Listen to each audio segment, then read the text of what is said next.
euh, au sujet de la musique de Satyajit Ray. Je vais commencer, je vais démarrer le documentaire.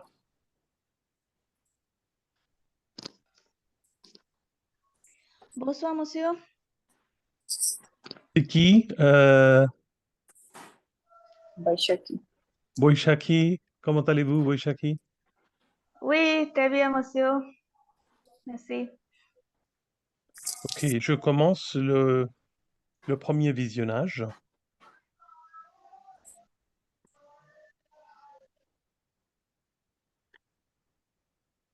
Et c'est quelque chose que j'ai montré peut-être à la plupart des gens entre vous, parmi vous.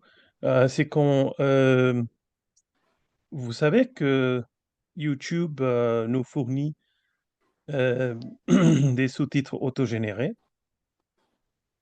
Normalement, c'est en anglais, mais vous pouvez basculer la langue. Donc, je vais démarrer le documentaire, mais je vais changer euh, la langue. Et vous pouvez faire comme ça.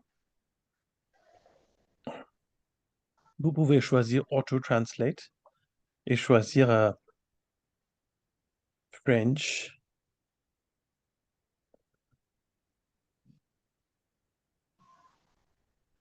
Voilà, French. Et c'est une astuce qui peut s'avérer assez utile pour nous qui essayons de maîtriser le français. Donc, vous pouvez regarder n'importe quel documentaire, n'importe quelle vidéo, presque. Ça ne fonctionne pas toujours, mais dans 95% des cas, ça marche.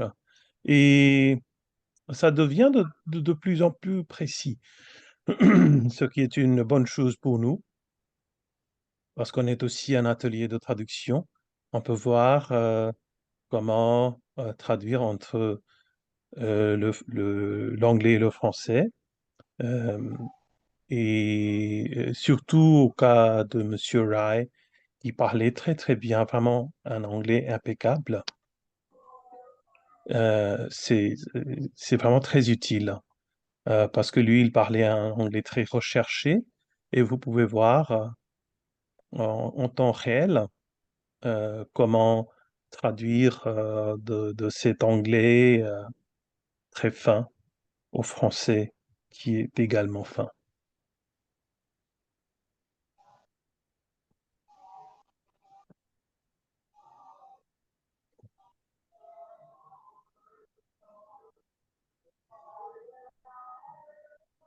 My name is Aniruddha Shannal.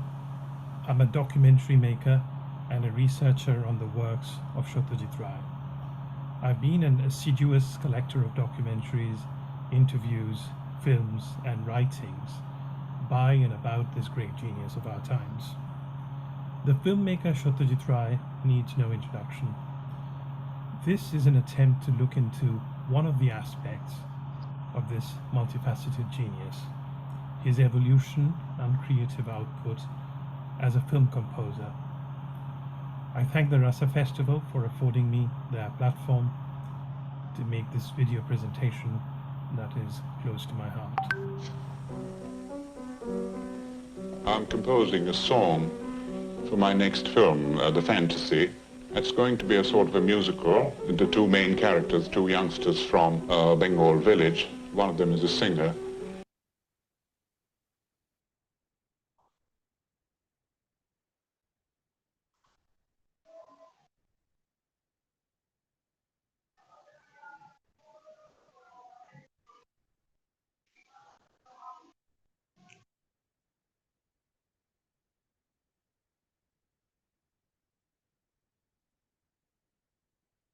My name is Aniruddha Shannal.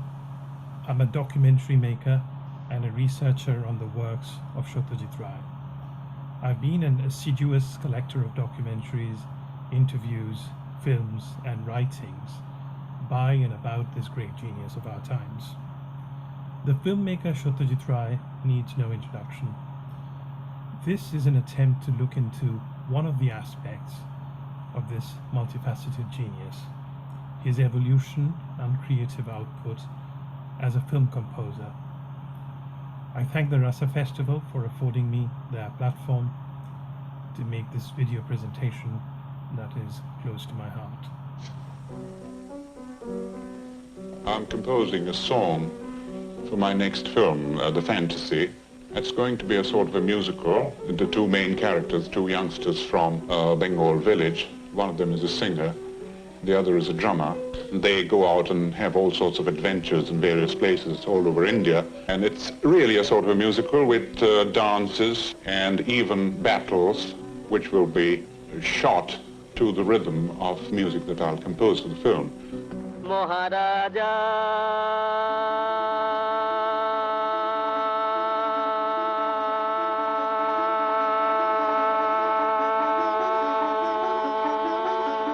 তোমারে সেলাম সেলাম সেলাম সেলাম মোরা বাংলাদেশের থেকে এলাম মোরা বাংলাদেশের থেকে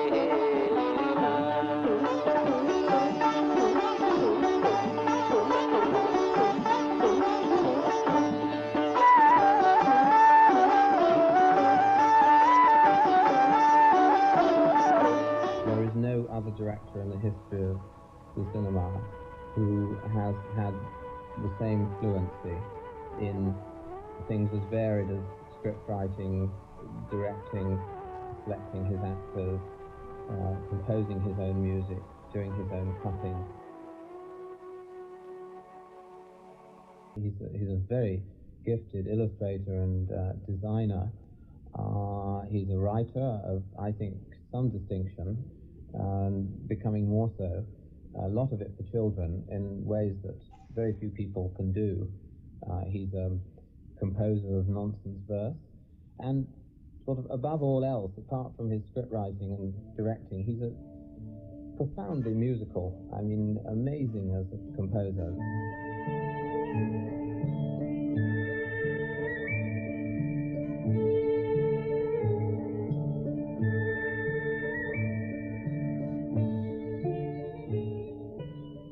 I never had a schooling in music, but it's just that,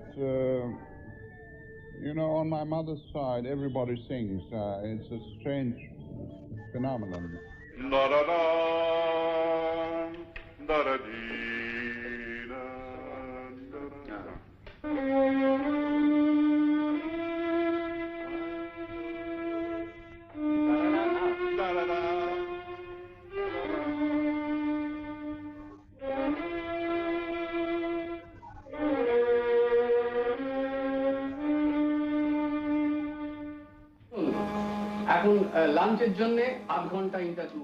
Ray often used a tapestry of motion, natural sound, dramatic and elegant shots, along with bespoke music that he scored to create stirring and unforgettable sequences such as this one. আপনারা কি ভেবেছেন কি ব্যাপার? আমরা কি জানোয়ার? কি ব্যাপার? আপনি কি চাকর বাকর? কি অধিকার আছে আমাদের ভাই কি করছে? I want an answer. বেরো বলছি। কি বেরিয়ে যা। কি নাম দাঁড়াও দিন।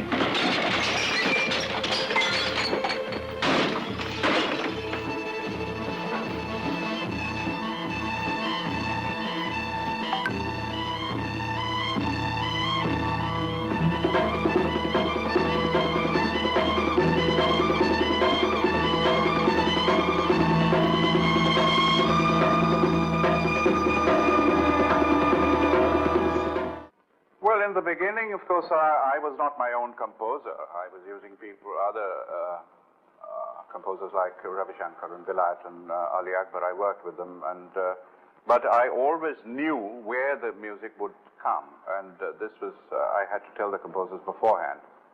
These are the points where I needed music, and so that was done, and this, of course, led to some difficulties because I was getting musical ideas of my own at that time, and it was difficult to dictate too much to professional. I mean, they were not professional film composers. They were virtuosos, really. But Ravi Shankar particularly was very gifted also in this direction because he had done ballet scores and all that. And that's how we worked. And later, of course, I took over composing myself because, for one thing, most of the time they were not available. And for another, I felt that since I couldn't think of another composer to use, I didn't think there were very many good professional film composers. I started doing it myself. From adapting Baroque Western classical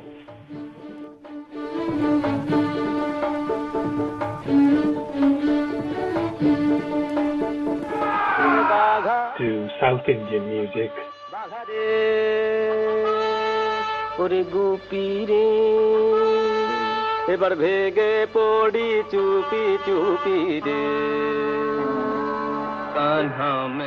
to Hindustani classical, Ray was equally at ease at creating inspired compositions that have truly stood the test of time.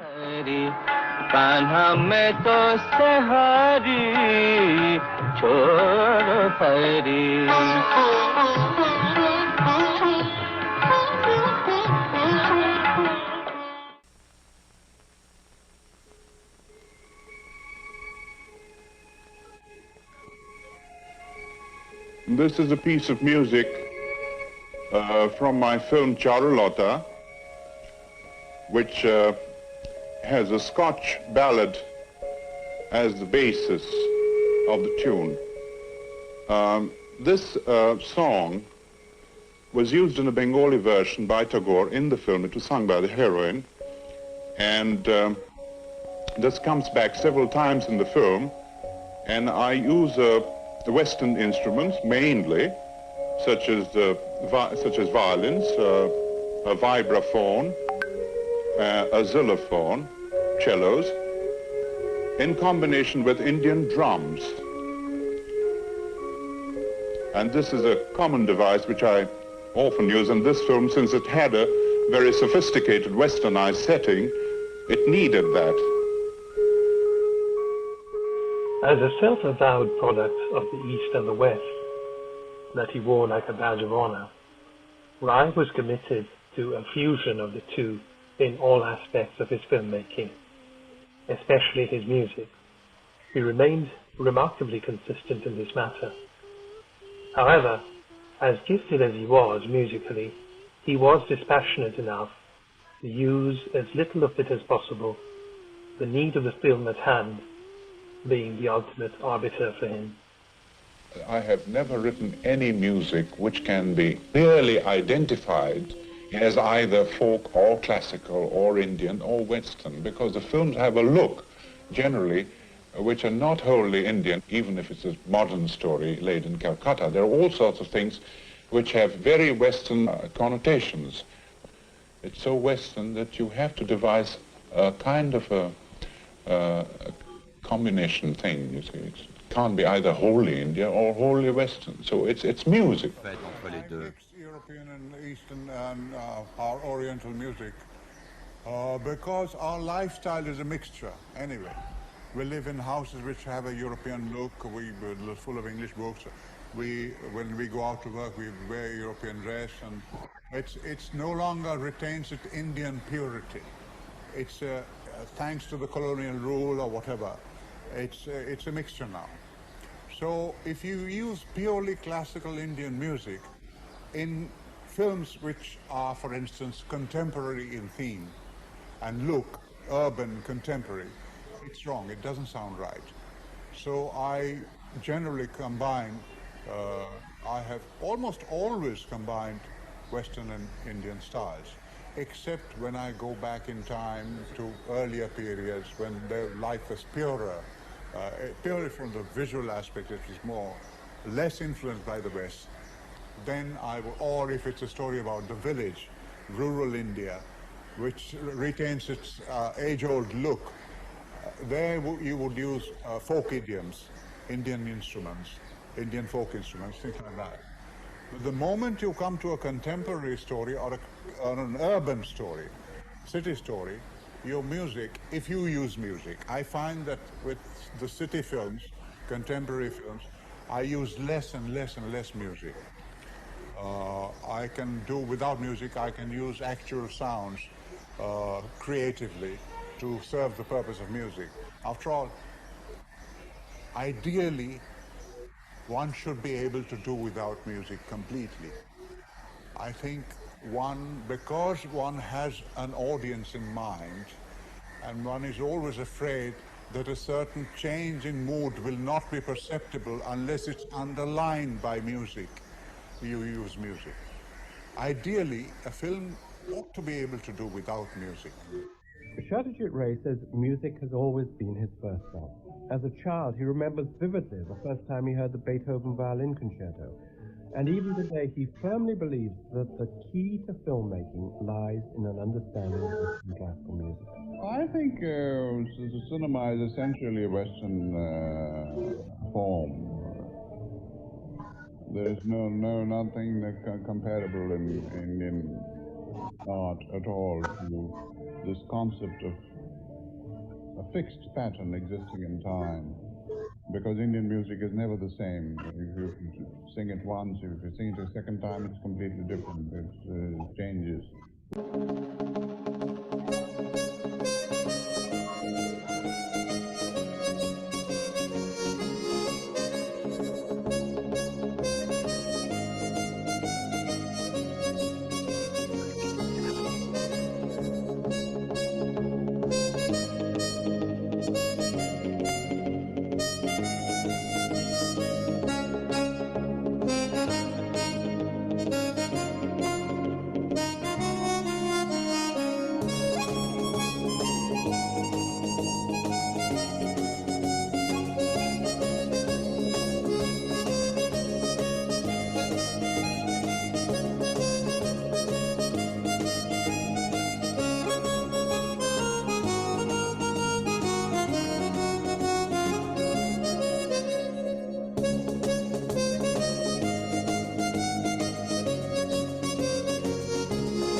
Vous avez des choses à dire?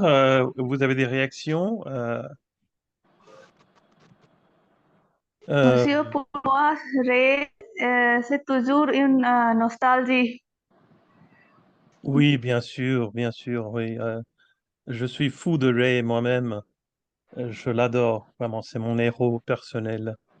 Euh, mais sinon, pour certaines personnes, les Bengalis connaissent très bien Monsieur Ray, mais je ne sais pas si hors du Bengale, euh, il est également bien connu ou apprécié, parce que la plupart de ses œuvres ont été faites en bengali, sauf pour quelques exceptions.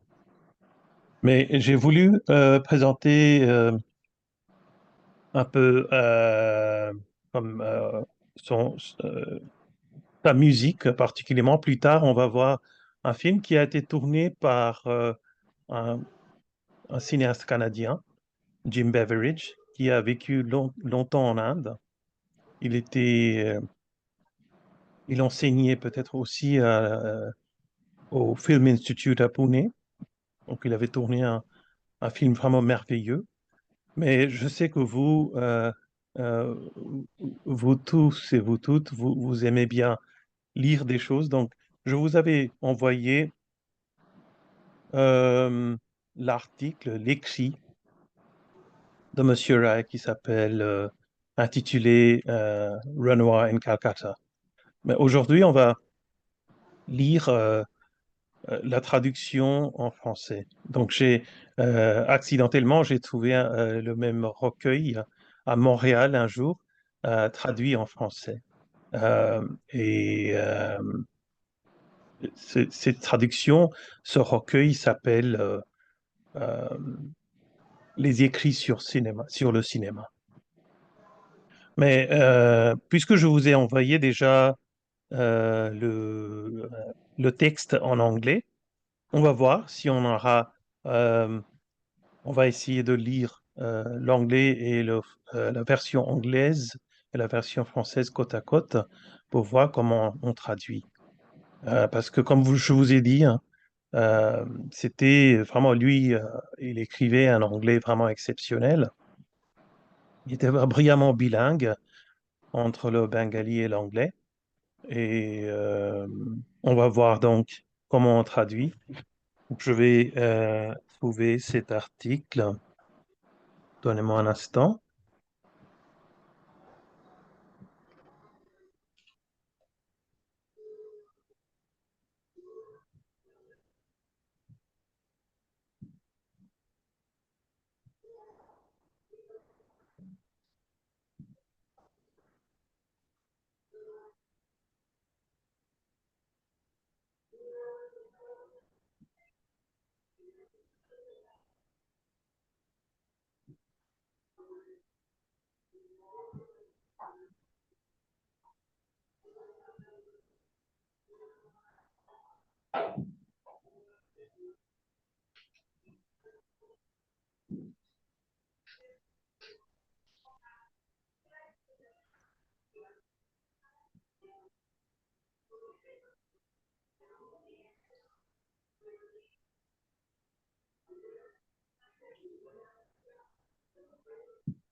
Ok.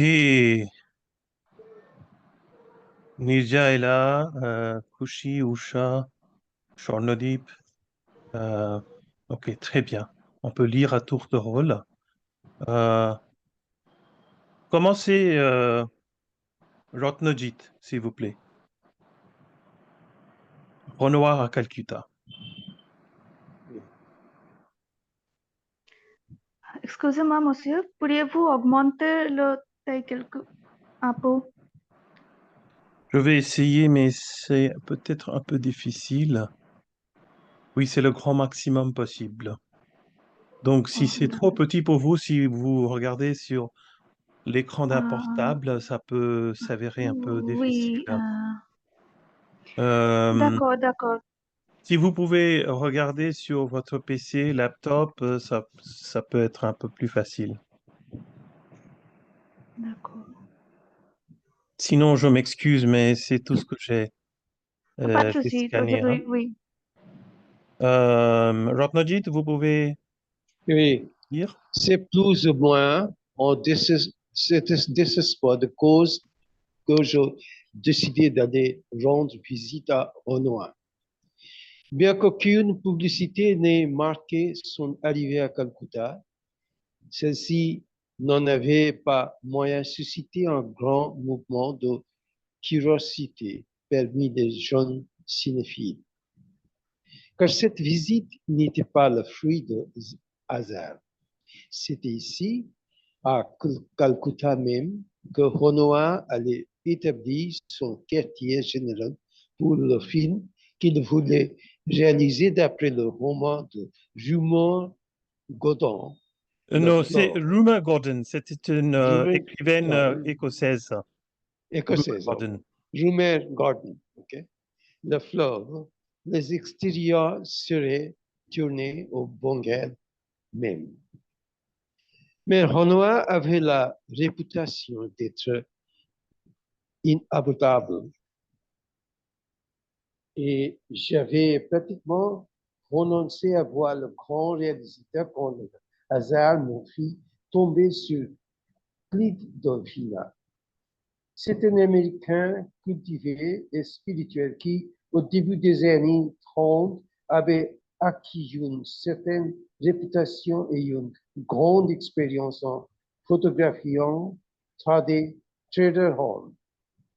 Il était maintenant considéré comme un spécialiste de la photographie en extérieur et avait été engagé pour superviser les prises de vue préliminaires de fleurs en technicolor.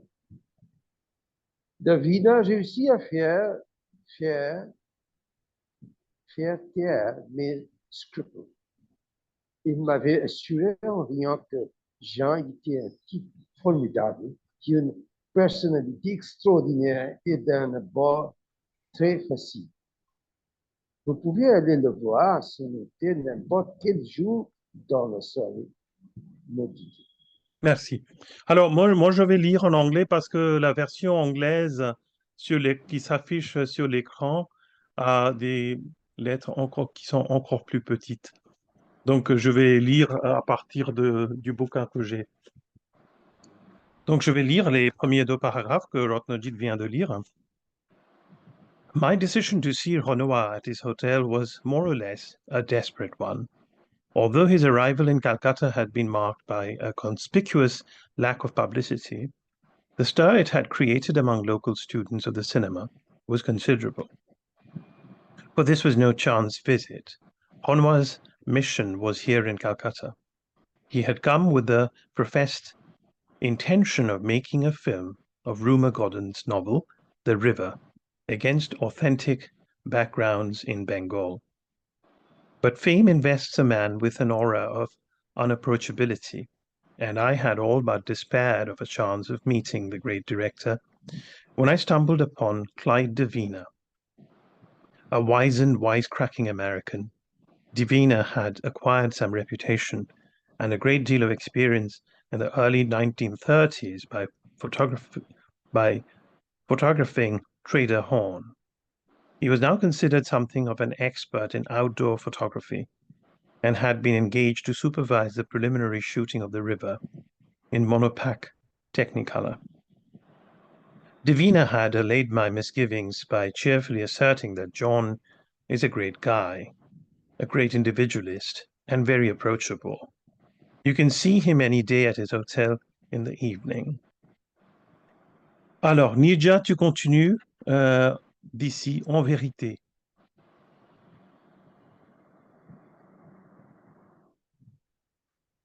Ton micro est éteint. Oui, ah bon. En vérité, vous m'entendez bien? Oui, parfaitement. Oui, oui. En vérité, Renoir n'était pas seulement d'un abord facile, mais il était d'une telle modestie, d'une courtoisie si raffinée que je dus me retenir pour ne pas me... C'est où? C'est ici, maître. Ok. Pas me mettre à lui faire un cours sur l'avenir du cinéma.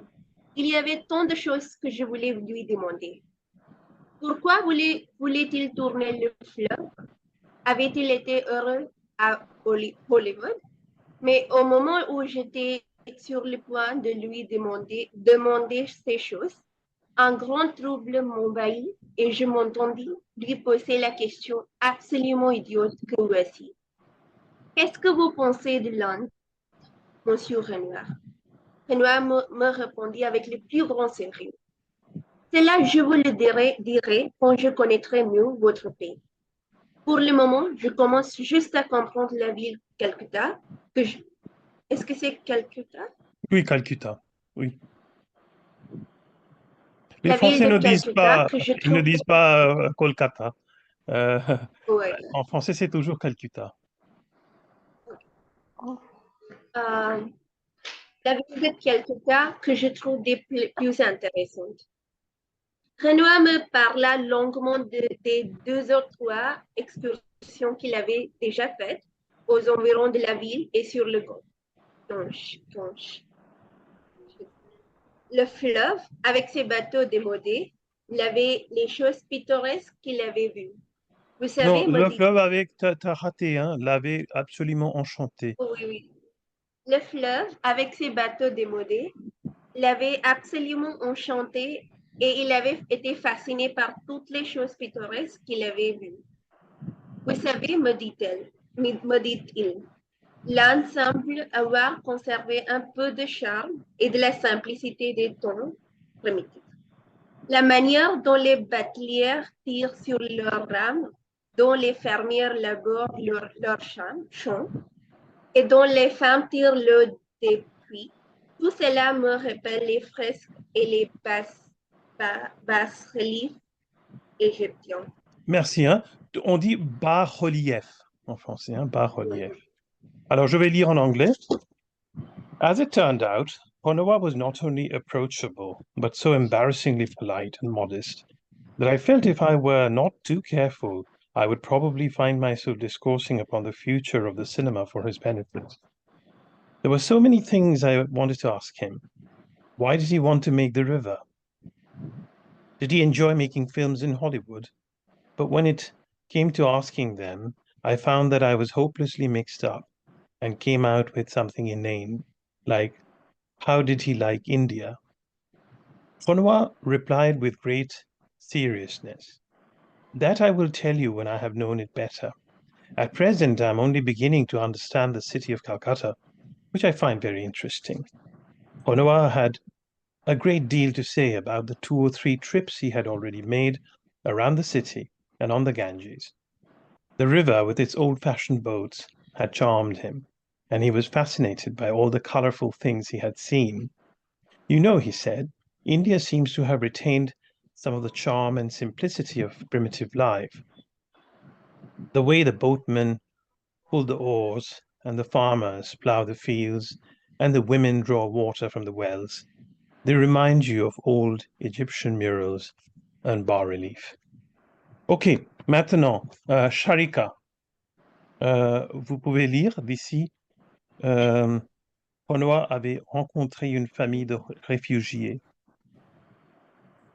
Renoir avait rencontré une famille de réfugiés qui était venue entièrement en bateau du lointain Pakistan. Et il leur est arrivé une série d'aventures absolument incroyables. Me dit-il, je suis sûr que cela ferait un très bon film. Je lui dis que Londres était rempli d'histoires de ce genre qui ne demandaient qu'à être portées à l'écran et sans aucun doute, elles finiront par l'être, dit Renoir avec une conviction naïve. Naïve, hein? Une conviction naïve. Naïve. Je répondis non parce que les réalisateurs indiens semblent trouver plus de motifs d'inspiration dans les films artificiels et légers d'Hollywood que dans la réalité qui les entoure, à les films américains. Et Renoir Ocha. La tête tristement. Ocha, tête tristement. Oui, je sais, c'est une mauvaise influence. Continuez un autre paragraphe. Chaque personne va lire 2 paragraphes. Hein? Peu après, au cours d'une réception organisée et son honneur par son honneur par la Calcutta Film Society, Renoir fut mitraillé de questions allant de plus absurdes au plus obscures. Il répondit à tout avec aisance et simplicité dans un anglais approximatif et charmant. Interrogé au sujet du fleuve, Renoir dit qu'il était tombé par hasard sur une critique du roman dans le New Yorker. Les éléments de l'histoire tels qu'il s'était présenté dans la revue lui avaient semblé contenir les rudiments d'un bon film. Il avait ensuite lu le roman qui l'avait conforté dans cette impression et s'était mis à faire une adaptation. Merci. Renoir had met a family of refugees who had come all the way from Pakistan by boat. And they had all sorts of fantastic adventures on the way, he said. I'm sure their story would make a very good film. I said India was full of such stories, which simply cried out for filming. And no doubt they're going to be made, said Renoir, with a naive conviction. I said no, because the Indian director seems to find more inspiration in the slick artificiality of a Hollywood film than in the reality around him. Ah, the American film, Renoir shook his head sadly. I know it is a bad influence. Soon after this, attending a reception given in his honor by the Calcutta Film Society, Renoir submitted himself to a barrage of questions, ranging from the most absurd to the most abstruse, all of which he answered with great ease and candor in his charming, broken English. Asked about the river, Renoir said that he had chanced upon a review of the novel in the New Yorker. The outline of the story, as the New Yorker gave it, had seemed to him to contain the elements of an interesting film. A reading of the novel had confirmed the impression, and Renoir had set about preparing a treatment. Alors, Boishaki, c'est votre tour. Oui, monsieur. Euh, Je n'avais pas lu le roman et n'avais aucune idée de son sujet. Je savais simplement qu'il y était question d'un fleuve du Bengale, sans doute le Gange, mais après toutes les versions et les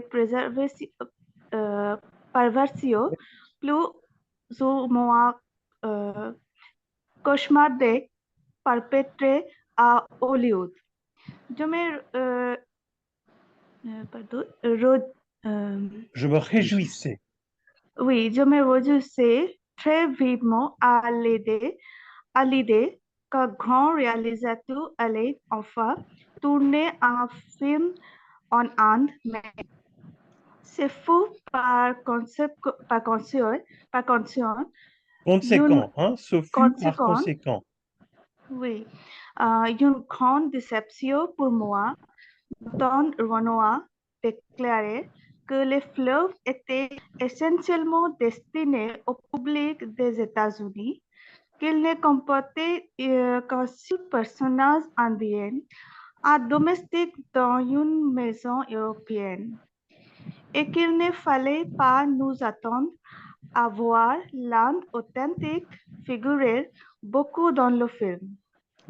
Évidemment, le décor serait authentique puisque toutes les prises de vue seraient faites à Calcutta même.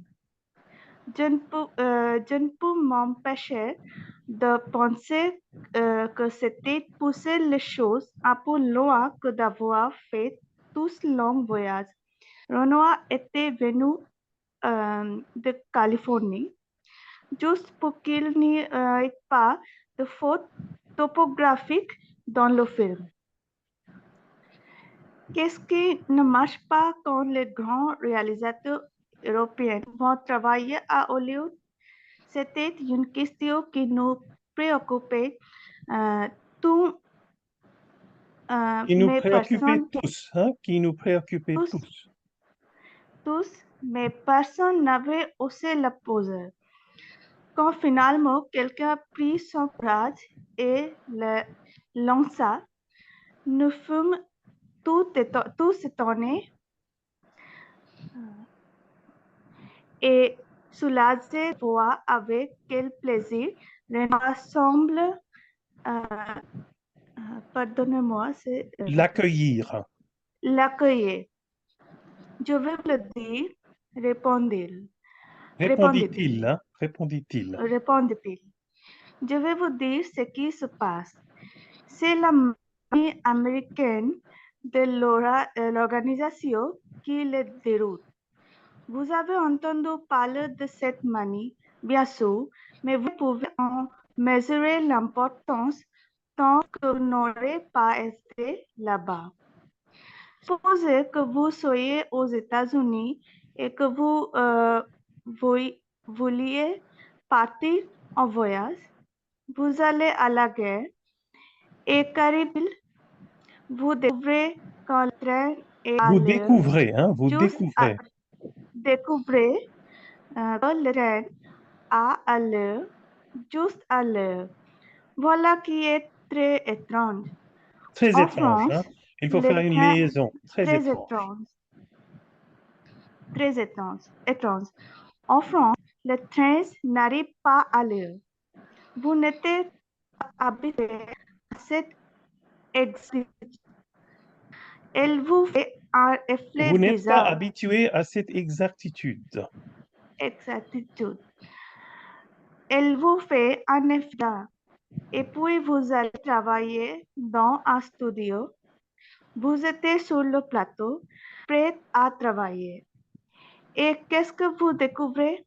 Eh bien, qu'il y a des oreilles, une quantité d'oreilles, ce qui veut dire que vous aussi, vous êtes supposé être exact. Et puis vient le contrôle. Il contrôle le son et le contrôle et vous avez un son parfait. Il contrôle l'éclairage et le recontrôle et vous avez un éclairage parfait. Ce qui est bien aussi. Alors, ils se mettent à contrôler et recontrôler l'inspiration du réalisateur. Et c'est nettement moins bien. Merci. Alors, je vais lire.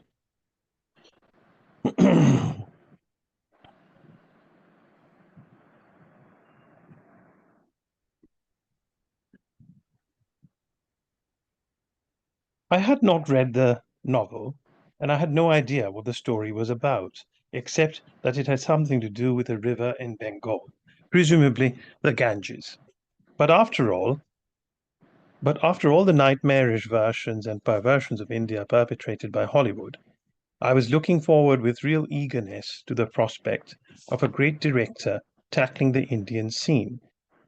It was therefore an acute disappointment to hear Renoir declare that the river was being made expressly for an American audience, that it contained only one Indian character, a servant in a European household, and that we were not to expect much in the way of authentic India in it. Of course, the background would be authentic since all the shooting was to be done on location in Calcutta. I could not help feeling that it was overdoing it a bit, coming all the way from California merely to get the topography right. What goes wrong with the great continental directors when they go to work in Hollywood was a question many of us had in mind, but few had the temerity to ask. But when at last it did come, Renoir's eagerness to answer it surprised and relieved us. I will tell you, he said. I'll tell you what happens to them.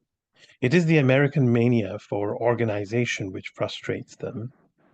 You have heard of this mania, of course, but you know nothing unless you have seen it in action.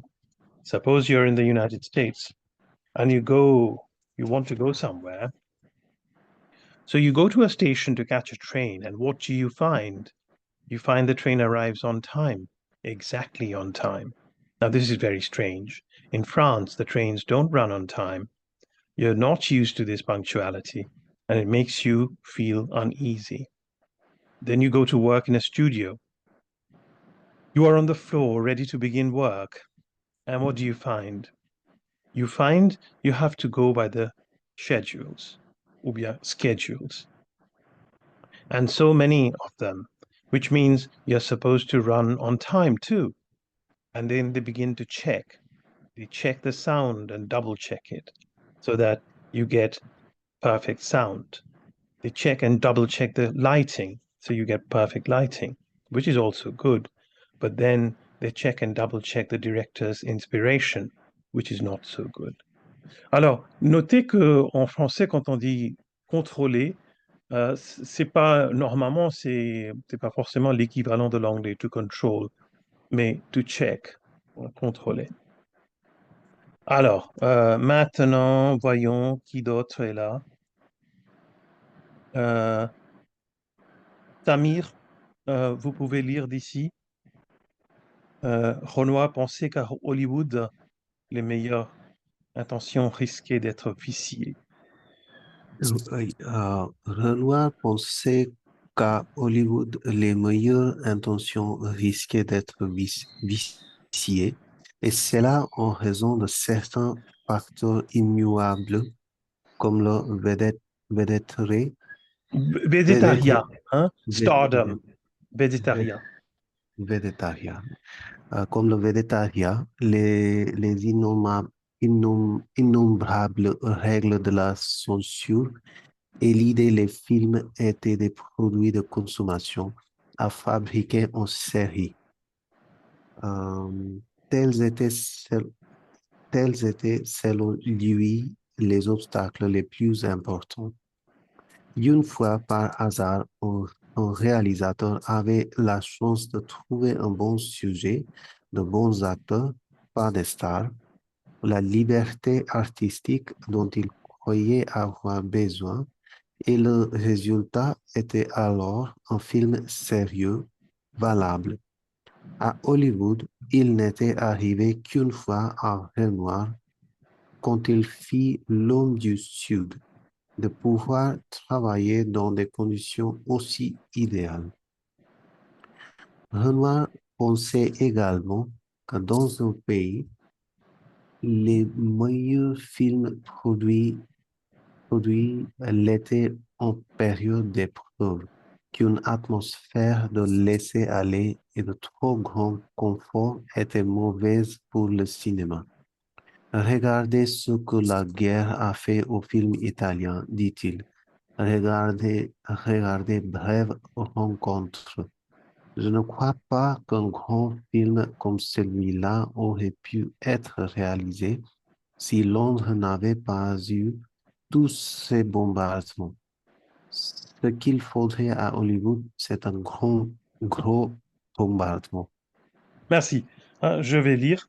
On voit, c'est assez provocateur. Renoir feels that the best intentions are apt to be thwarted in Hollywood owing to certain immutable factors. He mentioned the star system, the endless codes of censorship, and the general tendency to regard films as a mass-produced commodity, as being the three most obvious. Once in a rare while, a director is lucky enough to find the right story, the right sort of players, not stars, to act in it, and the right sort of artistic freedom to make it, and the result is a worthwhile film. Only once, when he had made The Southerner, was Renoir able to work in such ideal conditions in Hollywood. Renoir also believes that the best films of a country are produced in times of stress, that an atmosphere of smug self-complacence is bad for the cinema. Look what the war has done to Italian films, he said. Look at Brief Encounter. I don't think a great film like that would have been possible without all those air raids London had to suffer. I think what Hollywood really needs is a good bombing. Imaginez, hein, quelqu'un disant quelque chose comme ça aujourd'hui. Alors maintenant, Deepa, votre tour, s'il vous plaît. Regardez toutes ces fleurs ici. Oui, merci.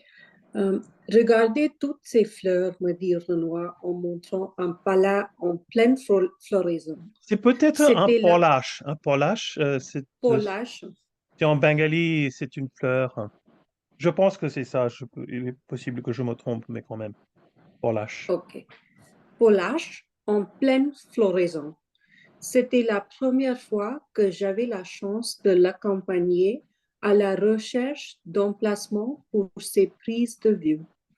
Ces fleurs, dit Renoir, sont très belles, mais il y a aussi des fleurs en Amérique, des poinsettias par exemple. Il y en a de sauvages en Californie. Mais regardez ce massif de bananiers et cette mare verte à ses pieds. Cela, vous ne l'avez pas en Californie. C'est le Bengale. On comprenait que tout en cherchant de bons emplacements, Renoir se préoccupait aussi de la couleur locale, de ces éléments subtils du paysage qui, tout en étant visuellement frappants, traduisaient de manière exacte l'atmosphère du pays. Il disait, on n'a pas besoin de mettre beaucoup de choses dans les films, mais il faut prendre grand soin de ne mettre que des choses justes. Pour un homme de son âge et de sa corpulence, l'enthousiasme et l'énergie de Renoir étaient fantastiques. De sa démarche lourde, il parcourait des kilomètres et des kilomètres de mauvais terrain pour trouver un bon emplacement pour une bonne prise de vue. Il y avait des moments où il était tellement absorbé par son travail que sa femme devait le ramener doucement aux exigences de la réalité.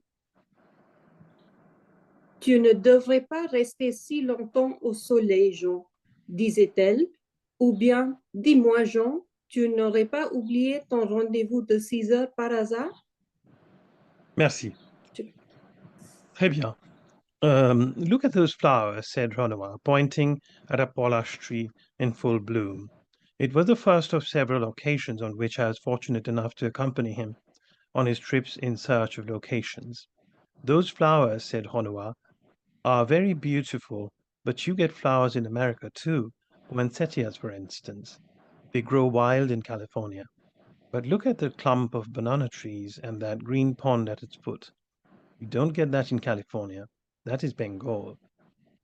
One could see that while searching for locations, Renoir was also searching for la couleur locale, for those quintessential elements in the landscape, which would be pictorially effective, as well as being truly evocative of the atmosphere of the country. As he put it, you don't have to show many things in a film, but you have to be very careful to show only the right things. For a man of his age and dimensions, Renoir's enthusiasm and energy are phenomenal. He would trudge across miles of impossible territory to find the right viewpoint for the right locale. At times, the absorption in his work was so complete that his wife would have to administer some gentle admonishment like, "You shouldn't be out in the sun too long, Jean," or "Jean, you haven't forgotten that appointment at 6 o'clock, have you?" Alors, Khushi, maintenant, Oui, monsieur. pendant ses déplacements, Pendant ces déplacements, Renoir parlait beaucoup de lui-même, de sa jeunesse, de son père et des autres grands du mouvement impressionniste, en passion et de cinéma, bien sûr. C'est pendant la Première Guerre mondiale, alors qu'il se trouve à l'hôpital pour une blessure au genou, que Renoir avait pensé pour la première fois à la possibilité de faire carrière au cinéma. Mais c'est seulement après un passage dans le journalisme qu'il avait fait son véritable apprentissage de cinéaste. Il parlait avec enthousiasme du mouvement de la nouvelle vague, mais considérait qu'en France, toute la période du cinéma commercial muet avait été muet avait été stagnante et stérile.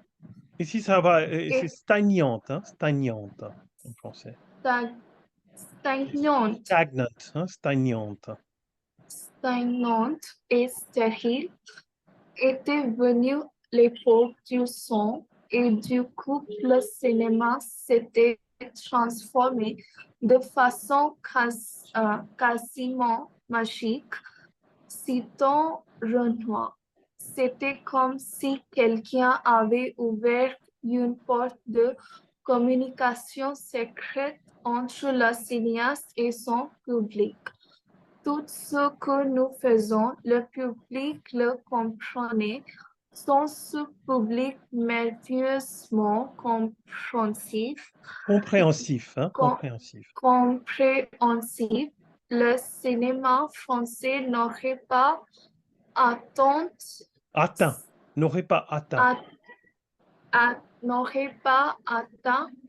si vite la maturité. Il nous aidait tout le long du parcours et Tout le long, hein, tout le long du parcours. Tout le long du Pas parcours. tout, hein, tout le long. Tout le long du parcours et je lui en ai une gratitude profonde. La grande période durera juste l'occupation, après quoi, sans que pour autant la qualité technique ne faiblit car les Allemands étaient Les Allemands, hein, les Allemands. Les Allemands étaient désireux de prouver leur générosité à l'égard de la culture. La valeur du contenu baissa sensiblement. Baissa sensiblement, merci. During these trips, Renoir spoke a great deal about himself, of his youth, of his father. Vous savez, hein, son père, c'était le célèbre peintre Auguste Renoir, qui est très très célèbre en France. Of his youth, of his father, and the other great figures of the Impressionist movement, of ceramics, his other great passion besides the cinema, and of the cinema itself. It was during the First World War, while convalescing in a hospital from a leg wound, that Renoir had first toyed with the idea of a possible career in the cinema, although the actual apprenticeship was to come later, after he had gone through a spate of journalism. While he spoke in glowing terms of the avant-garde movement, Renoir characterized the entire silent period of the French commercial cinema as being largely stagnant and ineffectual. With the coming of sound, however, there was a sudden and magical transformation. As Renoir put it, it was as if someone had opened a secret door of communication between the filmmaker and his audience. It was a great feeling. Everything we did, the audience understood. The French cinema could not have made those enormous strides toward maturity without this wonderfully perceptive audience. They helped us all along the way, and I, for one, feel grateful to them. The rich period lasted till the occupation, after which, although there was no loss in technical quality, since the Germans were anxious to prove their munificence in regard to cultural activities, there was an inevitable falling off in content. Alors, maintenant, Usha, vous pouvez lire.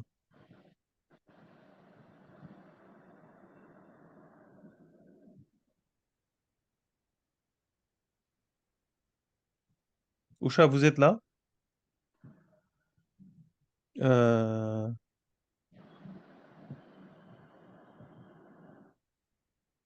Ok, on va reprendre avec quelqu'un d'autre.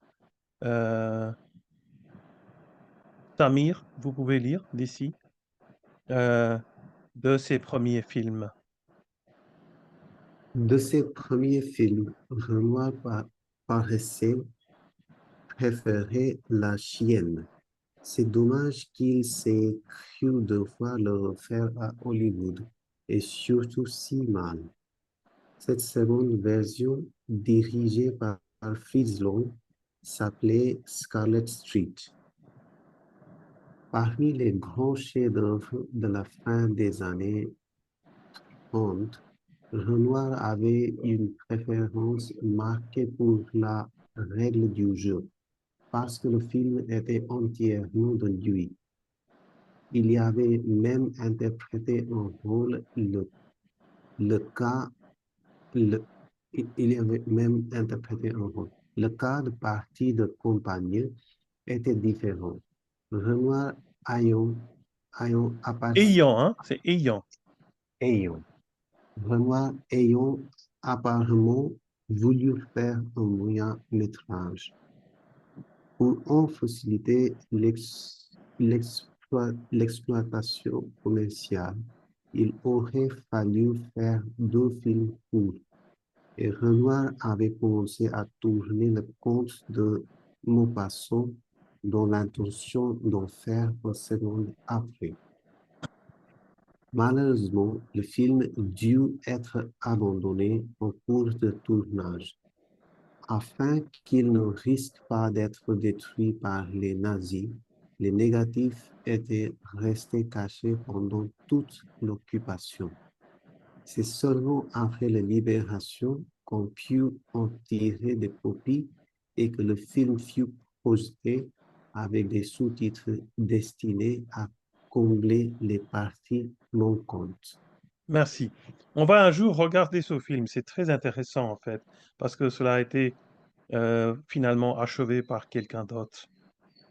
Renoir était déjà parti en Amérique. Okay. Of his early films, Renoir spoke of La Chienne as being one of his favorites. It is a pity they had to remake it Hollywood, and so badly, he said. The second version, directed by Fritz Lang, was called Scarlet Street. Among the great masterpieces of the late 30s, Renoir had a special affection for La Règle du Jeu, because it was entirely his own creation. He even acted a role in it. The case of Partie de campagne was peculiar. It appears that Renoir had wanted to experiment with a short story film. For ease of commercial exploitation, 2 such short films would have to be made, and Renoir had started on the Maupassant story, hoping to follow it up with a second one. But unfortunately, the film had to be abandoned before it was quite finished. Although all through the occupation, the negatives lay hidden away by a friend to prevent destruction at the hands of the Nazis. It was only after the liberation that prints were made and the film released with explanatory titles filling the gaps in the narrative. Renoir himself had to... Ah, ok. On n'a pas lu... on n'a pas lu ce paragraphe. Ok. Couchy, une fois de plus, s'il vous plaît. Renoir n'avait pas vu Partie de campagne d'ici. Hein? Okay. Renoir n'avait pas vu Partie de campagne, car le jour même où les Allemands entraient dans Paris, lui-même en sortait avec sa femme et une unique petite valise dans laquelle il avait entassé ce qu'il avait de plus précieux. De Paris à Hollywood, mis à part les inévitables problèmes d'adaptation, Renoir avait trouvé la vie en Californie plutôt agréable. Le climat était plaisant et il y avait des amis. Chaplin, rien que comme mentionner ce nom, le visage de Renoir s'éclairait, était l'un des meilleurs. Renoir le plaignant. Il plaignait. Renoir le plaignait. Il est triste maintenant, disait-il. Personne ne le comprend en Amérique. Je lui demandai s'il savait quelle était les projets de Quels étaient, hein? Chaplin. Ici, il y aura Quels, une liaison. Et qu'il savait quels étaient les projets de Chaplin. quels étaient les projets de Chaplin? Renoir dit, la dernière fois que je l'ai vu, il songeait à une comédie musicale dont les interprètes incarneraient des hommes politiques contemporains. Mais je ne Contemporains, crois hein? pas Les hommes politiques contemporains. contemporains, mais je ne crois pas qu'il le fasse jamais, car Qu'ils le ils fassent sont jamais, hein? Qu'ils le fassent jamais. qu'il le fasse jamais, car il semblait également désireux de ne déplaire à personne et dans ces conditions, il est impossible de faire un film de ce genre. Merci. Renoir himself had yet to see Parti de Campagne. From the very day the Germans had marched into Paris, Renoir had marched out, taking with him his wife and just such of his worldly belongings as could be got into one small suitcase. From Paris to Hollywood, the inevitable trammels of adjustment apart, Renoir had found life in California pleasant enough. The climate was good, and there were good friends. Chaplin, Lemaitre, the mere mention of whose name would make him beam, was one of the best. Renoir was sorry for him. He's a sad man now, he said.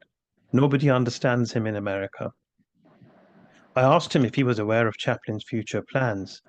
Renoir said, well, the last time I met him, he was thinking of a musical in which the characters would represent contemporary political figures. But I don't think he'll make it, because he also seemed very anxious to displease nobody. And you can't make a film like that and displease nobody. OK. Alors, il nous reste 2 pages, mais en vue de l'heure, je devrais commencer la projection du dernier documentaire parce qu'aujourd'hui, je devrais quitter exactement en 30 minutes, mais on peut terminer ceci la prochaine fois. Lisez chez vous, hein, je vous enverrai aussi le document en français et on peut lire et discuter la prochaine fois.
Vous avez envoyé la version française aussi?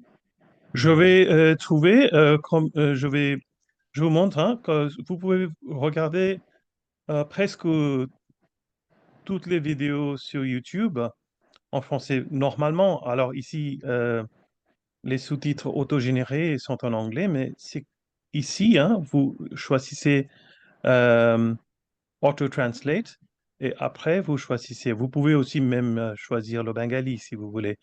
Ça marche assez bien, j'ai vu, mais bien sûr que nous allons pour cet atelier, nous allons choisir le français.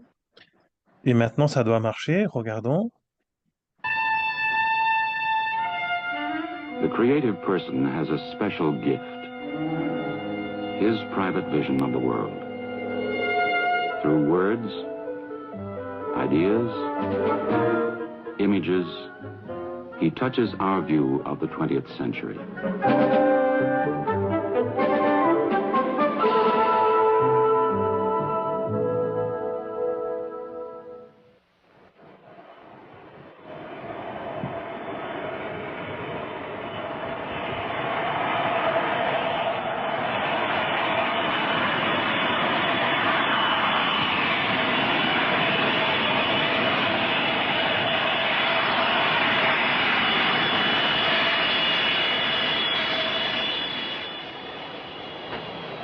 On Arendelle Boeing 707, flight AI 1068, from New York, London, Frankfurt, Geneva, Cairo, and Bombay. This man is a film director. He lives in India. Though his background is Indian, there are many Western influences in his work. Though his films are Indian, they have reached out to a worldwide audience. In them, a gallery of men and women depicts the shifts and conflicts of this century. The stories are of India. The human problems and emotions are universal. Yes, I had a film at the festival. This is my latest one, Nayak, which means the hero. It's about a film star, a study of what sudden wealth and fame does to an ordinary middle-class young man. It got the prize for direction, so I think it went over quite well. People enjoy it, seem to enjoy it. It just happens that I have had a film every year in some festival or the other over the last 8 or 9 years. So I've been to Moscow, I've been to Berlin 4 times, been to Venice. My first film, Portrait Marcelli, the first part of the trilogy that I made, got a prize in Cannes. I didn't go that time because we had no money. And then when I made the second film, that was sent to Venice. Then I was able to attend the festival. And that got the Grand Prix. That has been a great help because I have a sort of a foreign market now, and quite a number of my films have played abroad, in Britain and the States. I've served on the jury at Berlin, in Moscow, in Brussels. The pace of the film, the very texture of the film is changing, and so there's a widening of thematic range. Along with it, a different mode of expression, which is dictated by the cutting and the use of the camera and lights. So I've been noticing really very deep and significant changes in the style of filmmaking. My route here in Bengal, and a trip abroad is good for looking up friends and taking a look at the latest films, but my work is here, and I was born in Calcutta and I was brought up. I love this city, and I never want to leave it. I do feel very strongly about Western cities and the behavior of people in general, that it's terribly mechanized. They're not their own masters, it seems sometimes. They're always guided by a timetable, and they have to stick to schedules. And whereas here, even in the city, people have, they're to a certain extent their own masters. They're not nearly as mechanized as in the West. And I feel there's more contact with living reality.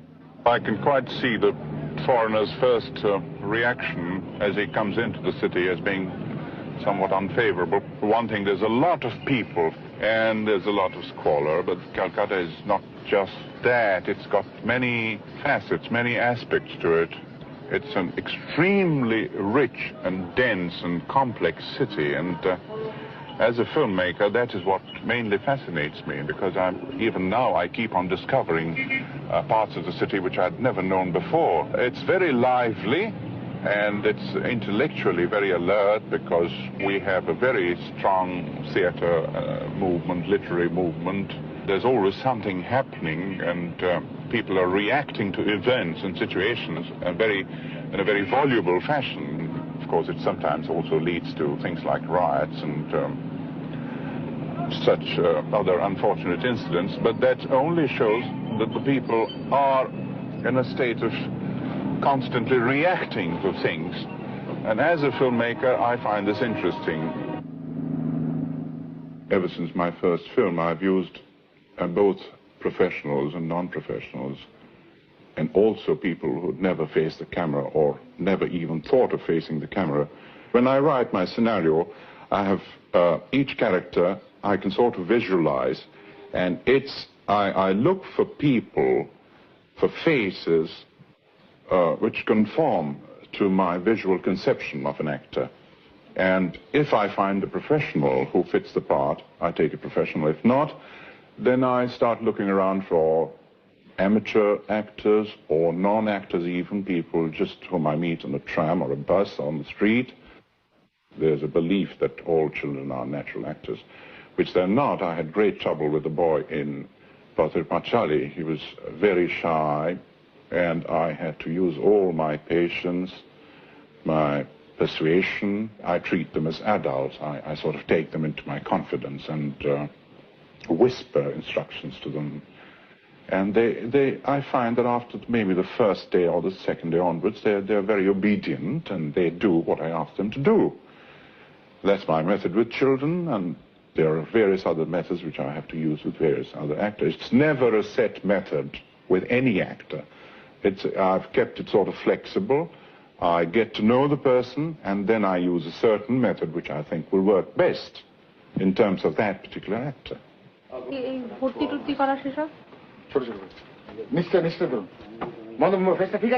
India, with its huge home market, is one of the world's largest film producers.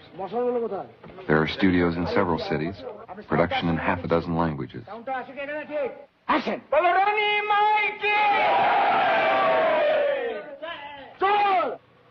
In contrast to the flamboyant style of picture making common to India, Satyajit Ray works in a thoughtful, considered way.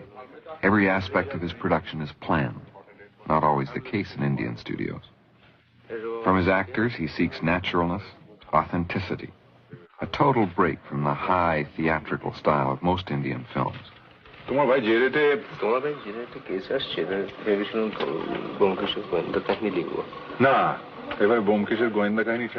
Ray is wonderful to work with because he is very patient.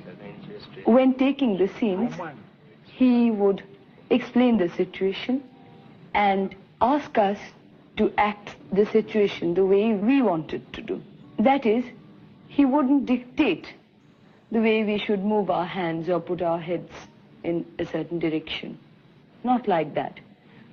He would just tell us that this particular character is feeling like this in this particular moment.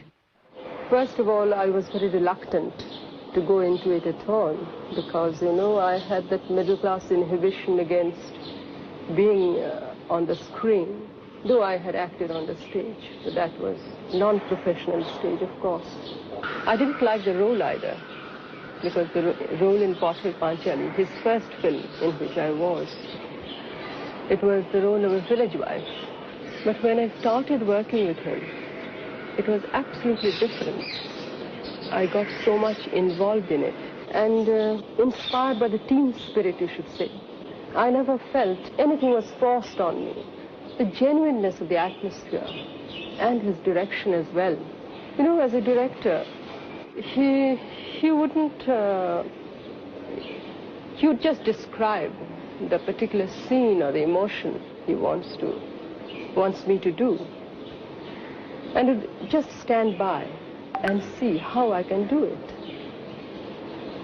So I also felt that I was contributing to the creation, to his creative effort. Well, two leading young stars of the Bengali films, both discoveries of Ray, actor Sumitra Chatterjee and actress Madhubai Mukherjee. She was being offered with a role that time. She only went there with the sole intention of meeting a great director, and she was very much impressed by him. The second time when you went there, you were offered with the role. না সব রকমই যদি প্রথমে স্বাধীনতা দেন তারপরে যদি না পারেন She says that he gives you entire liberty to perform in the beginning. He interferes only when you make a mistake or he wants to guide you or correct you in some direction. Both in the studio and on location, Ray's work is well prepared. There's a steady output, 1 or 2 films each year, The tempo of rehearsal is calm, but quick. His actors and crew work smoothly. When we are shooting in a studio, the shots are taken more or less as their plan because you're limited in terms of the set and angles. আবার ওটাকে নিয়ে পড়েছো? আপনি বললেন না হ্যাঁ আচ্ছা বলো বিচিত্র জীবী সাপ একটু কাছে নিতে হবে এখানে ওখানে সাপকে দেওয়া চলে না আচ্ছা ঠিক আছে ফাইন ঠিক আছে fine taking come on okay for sound On location, you are always improvising, finding new angles, making sort of last-minute decisions which affect the original shooting script, the shooting scheme, shall we say. So in a way, it's more exciting on location because you are being more inventive in a sense. এইখান দিয়ে হতে পারলে ভালো হয় বলে আরো এইখানে taking দা taking কালো কভার দাও 2/1 টেক 1 অ্যাকশন এটার কি নাম দেওয়া যায় বলতো আবার ওটাকে নিয়ে পড়েছো হয় ওটিকে বিদায় করো While in the studio, which is not bad perhaps because you work more or less according to your plans, shooting plans, you see. সাপকে দেওয়া চলে না কাট ফাইন আরেকটা নিয়ে নি ভাই আরেকটা নিয়ে নি জাস্ট ওয়ান মোর এই হাতটা লাস্টে ওঠাটা না একটু relax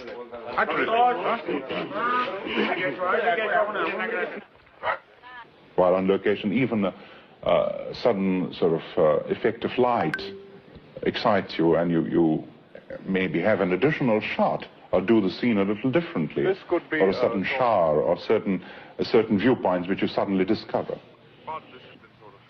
Village India, seen through the lens of Satyajit Ray, has come alive for audiences in many countries. In his early films, it was the day-to-day life of rural people that he portrays. European films and directors, Jean Renoir, John Huston, gave Ray his early inspiration.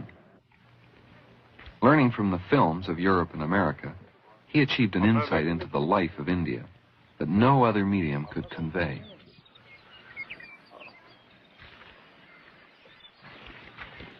Turning from the local scene he knows so well, Ray now thinks of more ambitious projects, international films, with big budgets and major stars.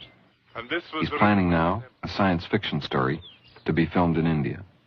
One could have the characters passing, and this has a certain atmosphere, kind of a meeting place with roads, with a pathway from that side, one from that side, one from that side. It's a kind of a junction. And you have enormous big trees here, the tamarind and the bow tree there. We consider it first from the point of view of the story, whether we actually need a place like this. It's nice.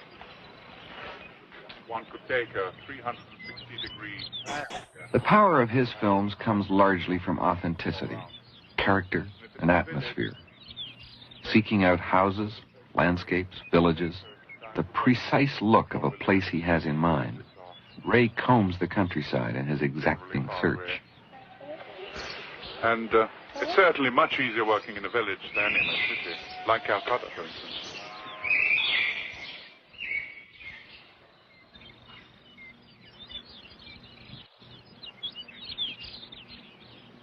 সামনের গ্রামে যদি কোনো মন্দির পাওয়া যায়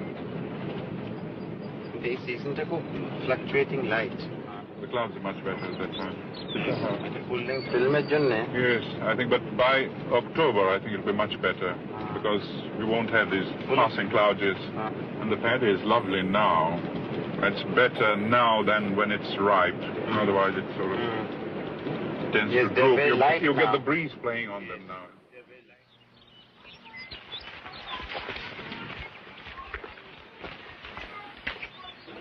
I think we should get the camera out and take a shot here.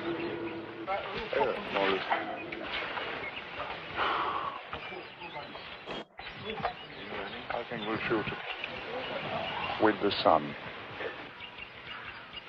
It's so typical of the Bengal village, you see, we have to have a temple, either one or two together. And it's an inevitable part of the conventional Bengali village.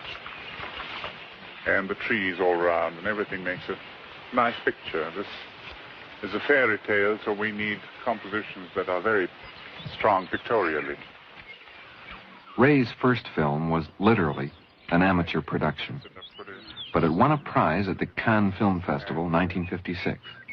And ever since, he has insisted on working by his own methods in his own style.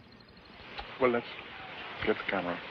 Well, I'm used to certain things now, which, for instance, I have a cameraman who does the lighting, who used to operate the camera before, but now, for the last 3 films, I've been operating my own camera, and I find, using an Arriflex, that I find the best position to judge the acting is through the lens. I think he knows exactly what he wants. I don't find it difficult.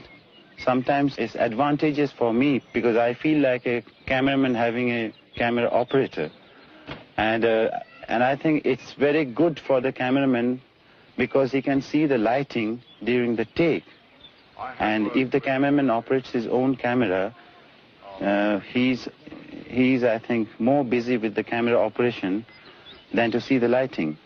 And if they let me do that abroad, I'm used to a tremendous lot of freedom right from my first film. And that's the main thing that worries me, whether I'll be able to get the freedom that I want to the extent that I have it here now. Let's go. Fine. I did 10 years of advertising work before I came into films. I did the illustration for a book called Pathir Pachali. I was doing graphic designing, advertising work, book work, all sorts of things. And then I did illustration for this book, and it struck me even then that it would make quite a remarkable film. And at the same time, I was doing some illustration and book jacket designing for a new publisher. They published some of my father's books, and I have more or less kept it up. I design posters for my films, do some of the advertising campaign, occasionally design the leaflets, and have also designed the credits. And when I started making films, I almost inevitably wrote my script in the visual form, as you find here. You see, these are scenes. It's a shooting script, actually, but they're not typed. They're in little drawings with notes about the dialogues on the side. And there are also architectural things and in discussions with art directors. I find that this form helps in my discussions with the cameraman, as well as it helps me, because I always have a kind of a visual reference of the scene I'm going to shoot. These are drawings of costumes which the various characters in this film, Charulata, wore in the film, and I have indicated the particular sets and the sequences in which they were used. This is the second character, the husband. And here we have Charulata, the main character, the heroine, with the usual indications down the side. Saris, which we had to specially buy, and blouses with frills and Victorian everything, because this was a period piece, 1870. With his art director, Ray often revisits the old houses and palaces of Calcutta. He's very meticulous, very careful, and looks after each little detail, which is ultimately good for the results. What you see on the screen, I like to work very carefully. I don't like to work in a slapdash manner. So if he is difficult, it's better perhaps for the results.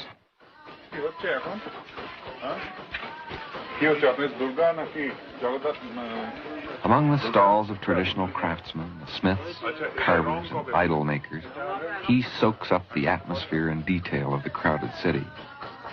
His intimate awareness of detail, of the texture of daily life, gives to his films the feeling of reality, of truth.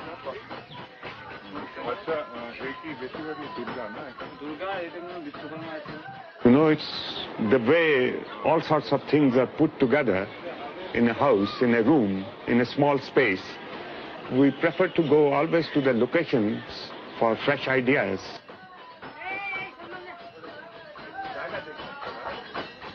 They're not the conventional iconographic pattern. আপনি ভেতরে কাজ করবেন না এখন?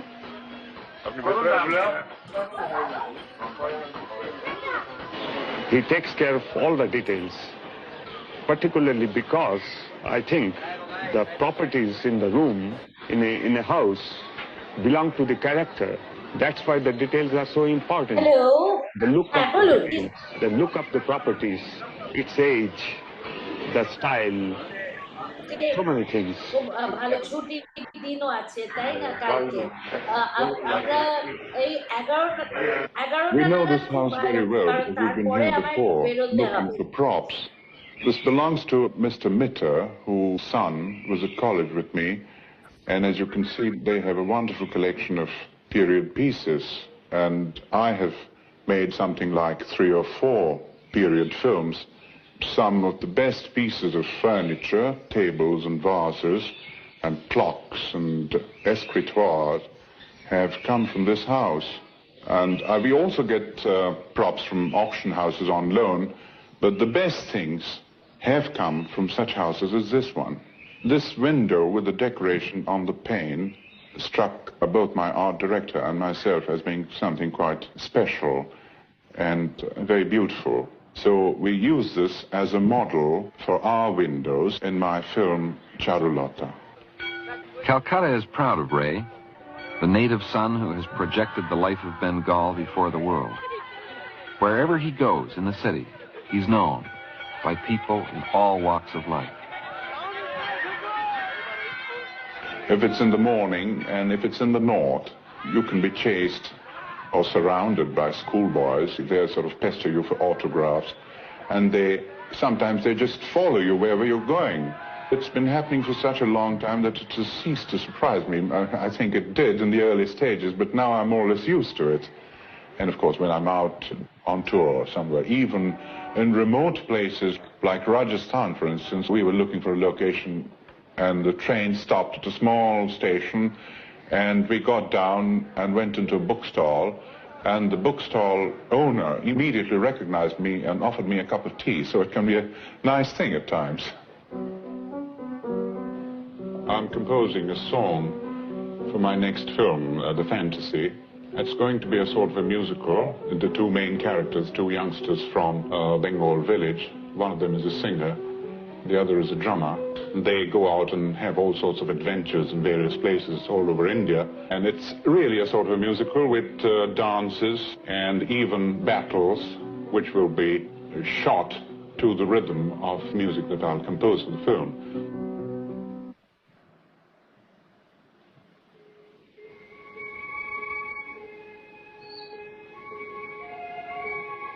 This is a piece of music from my film Charulata, which has a Scotch ballad as the basis of the tune. This song was used in a Bengali version by Tagore in the film. It was sung by the heroine, and this comes back several times in the film, and I use Western instruments mainly, such as violins, a vibraphone, a xylophone, cellos, in combination with Indian drums. And this is a common device which I often use in this film, since it had a very sophisticated westernized setting. It needed that.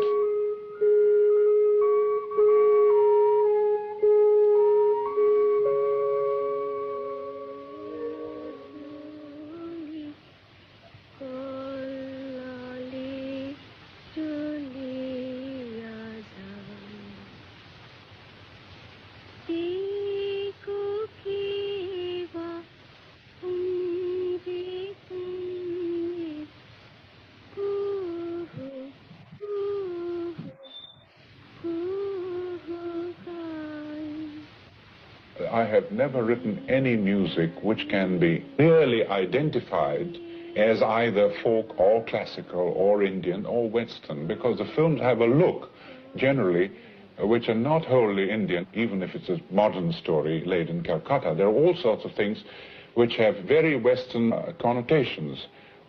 It's so Western that you have to devise a kind of a combination thing, you see. It can't be either wholly Indian or wholly Western. So it's music. He saw the film not with just an Indian eye, emotional eye, but the eye of the world, I should say like that. And that's why and with his art and his talent, his pictures were very attractive to the West, though the background, the whole thing was Indian, traditionally and pictorially. But the eye was partly foreign too. In fact, it's the critics who've done it. They've analyzed the themes of my films, and they've arrived at the conclusion that my main theme seems to be the conflict between the old India and the new India. And maybe they're right, because it's there. I mean, I can't deny it. It's there. Let's come back again and again. It is not just today's India here now, in a particular place, but something deeper than that. It is, I would say, something of India which has been there for a long time, and over and above that, Ray's films chronicle something of the change which has taken place in this body of tradition in India in the last 100 years. I would say that they are, in fact, more profoundly true of Indian life than any other films we've made in India. That's been largely gone into my films, this question of political involvement. If it's an international question of great import, I've taken part in demonstrations and even made speeches. Only maybe on an average once a year, because the rest of all my time taken up with either shooting a film or planning the next one. I feel very, very strongly that my main business is to make films. Of course, one reacts to all the elements of poverty in the city and all the distress around you, but you keep feeling that as an artist what you have to do is perhaps make a film about them which will bring them into the consciousness of a large section of public, make them feel about this distress or this state of affairs. সাহিত্যে কেন ভাই ওটা তোমারও দরকার সাহিত্যে কেন ভাই ওটা তোমার উপর থেমে যাবে তোমার সঙ্গে রিঅ্যাকশনটা এসে যাবে আচ্ছা বুঝতে পারছো সাহিত্যে কেন ভাই ওটা তোমারও এই দেখলাম দেখি ওর দিকে তাকাও ন্যাচারালি সেটা এই যখন But that is all I can do as a filmmaker. State certain things through the film and try to make the audience, the people, think and be conscious about them. I have never proposed solutions to problems because I think it's beyond my powers to do so. But as an artist, I think it is within my powers to present certain aspects as faithfully and honestly as possible so that it's brought to the consciousness of the thinking man. 2x4, take one. Action. ডুন্ডুবি তোমার আজকাল যে রেটে case আসছে তাতে আমি ভাবছি ব্যোমকেশের diary ছেড়ে শেষে একটা স্ট্রেট রোমান্টিক উপন্যাস লিখবো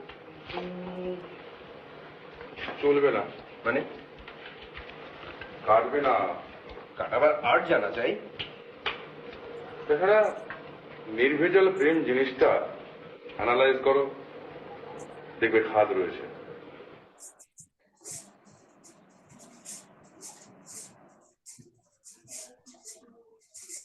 Vous voyez, ce film et ce cinéaste avaient bien disparu. Et 10 ans auparavant, j'ai retrouvé le film de la part de la fille du cinéaste qui habite à Toronto. Et maintenant, on peut voir le film sur YouTube. Moi, j'ai une copie qui est d'une meilleure qualité, mais j'ai choisi YouTube parce qu'on peut regarder les sous-titres autogénérés. Mais c'est très très intéressant ce qui s'est passé avec ce film. Jim Beveridge avait tourné ce film pour une chaîne à New York. Lui-même, il était canadien. Il avait tourné ce film. On pourra parler davantage la prochaine fois de tous ces sujets. Et on va terminer ce chapitre. Aujourd'hui, je devrais m'arrêter ici parce qu'il y a des discussions que je devrais avoir avec un autre groupe. Mais j'espère que vous l'avez trouvé Moi, intéressant. Oui, oui, Shaki? Monsieur, j'ai développé une écriture sur l'évolution de la langue bengalais. Et, Pardon, je n'ai pas allô? compris. Et vous pourriez répéter votre question? Oui, monsieur, pendant le dernier cours, vous avez demandé quelques écritures ou paragraphes ou quelque chose pour discussion. Oui, J'ai développé une écriture sur l'évolution, sur la naissance et l'évolution de la langue bengali. très bien. Ouais, quand j'ai commencé avec l'intention à créer selon un paragraphe, mais maintenant c'est plus de presque 10 paragraphes. C'était Très plutôt bien. long. Très bien. Je ne sais pas, oui. Vous lisez la prochaine fois parce qu'aujourd'hui, je serai obligé d'arrêter parce que j'ai une autre réunion, mais ça Oui. m'intéresserait. Et si vous voudriez, vous pourriez me passer votre écrit euh, d'avance, comme ça je peux regarder, je peux Oui, faire des monsieur. corrections s'il est nécessaire. Oui, je vais vous envoyer sur WhatsApp. D'accord, d'accord, faites-le et Oui. on va reprendre dimanche prochain. J'espère que vous avez trouvé ce cours d'aujourd'hui intéressant. On a focalisé, Oui, comme je vous ai monsieur. dit, hein, Bien sûr. euh, j'essaye tout le temps qu'on qu'on apprenne aussi un vocabulaire dans le contexte indien qui pourrait nous permettre de nous exprimer plus pleinement à ces sujets-là. Et donc, on va continuer.